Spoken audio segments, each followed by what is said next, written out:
Hello, this is Xbox Ahoy, and this is the 16th episode of my Black Ops 2 Weapon Guide. This time we're covering the FHJ-18 AA, a fictional weapon that occupies a pure anti-air role. The FHJ is a futuristic equivalent to the Strela 3 or Stinger launchers seen in previous games. The FHJ is a futuristic Chinese weapon, with its designation implying its introduction in 2018.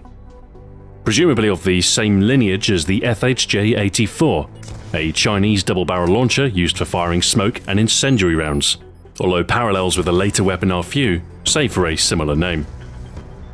Instead, it has a similar appearance to the American FIM-92 Stinger launcher, but with a suitably modern glass target finder display. Otherwise, this weapon takes its cues from the other lock-on launchers featured in Call of Duty, a tubular means of rapidly dispatching aerial threats. The FHJ is a lock-on only weapon, and as such you won't be able to employ it directly against your foe. You might occasionally see kills with it when targeting ground-based score streaks, however, but certainly not with much regularity. Usage is relatively simple. Aim at your intended target, wait for the sequence of beeps, and keep the reticle centered until it turns red. At this point, you may fire. When employed against score streaks, you'll eliminate anything the missile touches in just one hit. But your missile may be deflected by infrared flares, resulting in a miss. Lower level score streaks such as the UAV and counter UAV have no flares, so can be destroyed with a single launch.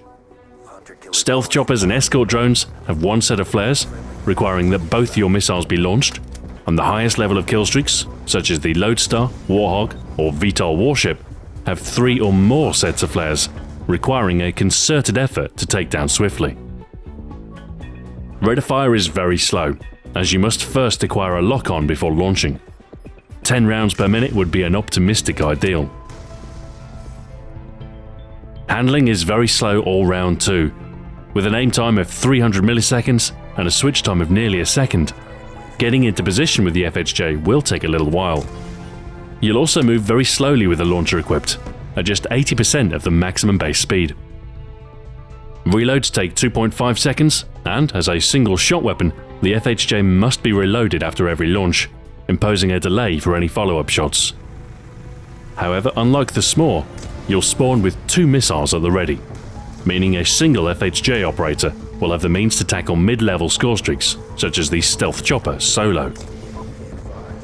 Our build with the FHJ-18 AA is designed for a pure anti-air role, giving you the tools you need to deny the enemy score streaks and to keep the skies clear.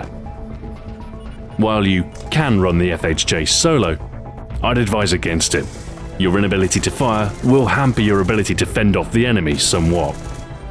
So our first point spent is on a primary weapon of your choice, and our second point is allocated to an attachment for it.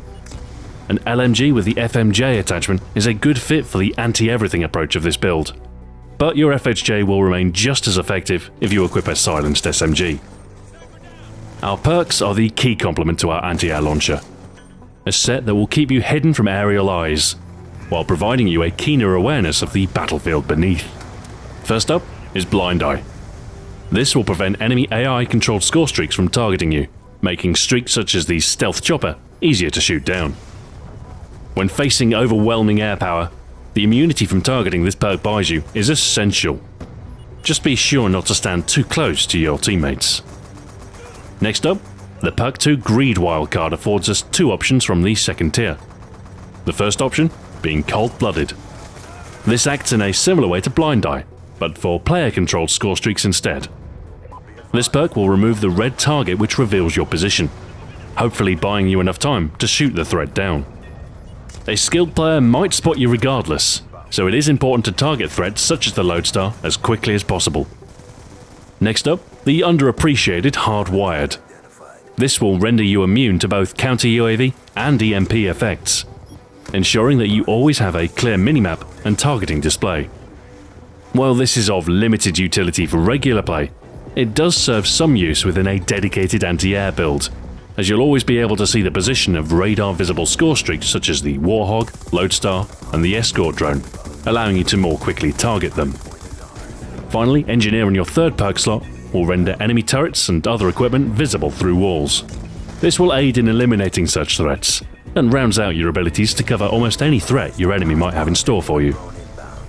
Finally, 2 EMP grenades will serve you very well in tandem with the Engineer perk, allowing you to quickly and painlessly dispatch Guardians and Sentry guns. In addition, a single EMP grenade will stun an AGR for easier targeting, and reduce the number of FHJ rockets required for a kill to just 2, allowing a single operator to eliminate the streak on their own. That's our build, an anti-everything class designed to shut down your opponent's score streaks. This sort of class works best in reserve. Switch to it when the need arises, to halt your enemy's momentum and put paid to their ideas of punishing your team with a barrage of overwhelming air support. The FHJ-18 AA is the clear launcher of choice for those wanting to deny the enemy's score streaks. No other launcher is quite as effective as tackling air support, with either the lack of a lock-on ability or a limited supply hampering effectiveness. Of course, the FHJ has all of the downsides of a typical launcher. Slow handling and switch times may leave you vulnerable, and a limited supply may hamper your effectiveness versus the higher kill streaks. Still, the FHJ is a weapon designed for a single purpose, and nothing else comes close to its effectiveness within this role. Not quite a Stinger, but when your enemy's score streaks poison the skies, the FHJ is the perfect antidote. Thanks for watching. This has been Xbox Ahoy. Join me next time when I'll be covering the SWAT 556. Until then, farewell.